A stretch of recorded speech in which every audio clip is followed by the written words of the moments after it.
मोदी जी कहते हैं कि इस देश में पहले नौकरी जाति के आधार पर मिलती थी, लेकिन अब सवाल ये है कि अब पढ़ाई भी जाति के आधार पर मिलेगी? क्योंकि आपकी ही सरकार के एक मिनिस्टर ने फ्री ऑनलाइन कोचिंग का प्लान निकाला है, लेकिन वो भी जाति के आधार पर।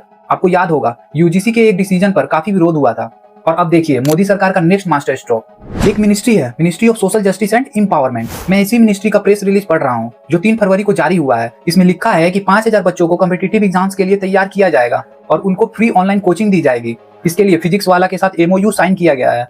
लेकिन अब ध्यान से सुनिए, ये कोचिंग कौन ले सकता है? सिर्फ एससी, ओबीसी और पीएम केयर्स के बच्चे। पीएम केयर्स वाले का मतलब वो बच्चे जो 2020 के कोविड के दौरान ऑर्फन हो गए थे। मतलब अगर आप एससी हो, ओबीसी हो या पीएम केयर्स के बेनिफिशियरी हो तो आप इस कोचिंग के फायदे उठा सकते हो। लेकिन अगर आप जनरल कैटेगरी से हो तो आप इस स्कीम के लिए एलिजिबल ही नहीं हो। और सबसे बड़ी बात, एसटी कैटेगरी का नाम भी इस लिस्ट में नहीं है। हाँ, एक चीज लिखी है बड़े ही चालाकी से, उड़ीसा। अब सवाल ये है कि सिर्फ उड़ीसा का नाम ही क्यों लिखा गया?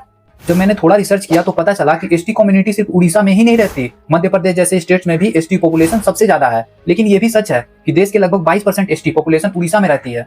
तो फिर भी एसटी का नाम डायरेक्टली क्यों नहीं लिखा गया? अब जरा याद कीजिए, यूजीसी के टाइम भी वही प्रॉब्लम था, जनरल कैटेगरी का नाम नहीं था। और अब यहाँ भी फ्री कोचिंग मिल रही है, लेकिन सिर्फ एससी, ओबीसी और पीएम केयर्स के बच्चों को। अब मैं वही सवाल फिर से पूछ रहा हूँ जो मैंने शुरू में पूछा था, क्या पढ़ाई भी जाति देखकर दी जाएगी? क्या ये पॉसिबल नहीं था कि जो बच्चे फाइनेंशियली वीक हैं, चाहे वो किसी भी कैटेगरी से आते हो, उनके लिए फ्री कोचिंग होती, एडमिशन टेस्ट के बेसिस पर होता? जैसे यूपी में एक स्कीम चलती है जहां एससी, एसटी, ओबीसी और ईडब्ल्यूएस सभी कैटेगरी के बच्चे टेस्ट देते हैं, जो पास करता है उसको फ्री कोचिंग मिलती है।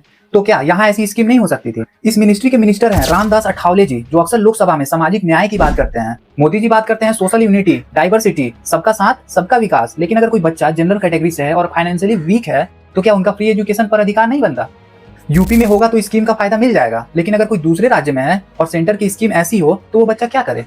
क्योंकि जब सेंट्रल गवर्नमेंट कोई योजना लाती है तो उसका असर पूरे देश पर होता है, और अगर उस योजना में जनरल कैटेगरी और एसटी कम्युनिटी का नाम ही नहीं है तो मैं इस पर सवाल उठाऊंगा। अगर वो बच्चे वीक हैं और फ्री पढ़ाई चाहते हैं तो वो कहाँ जाएंगे? अगर मैं गलत हूँ तो आप कमेंट करके बताइए।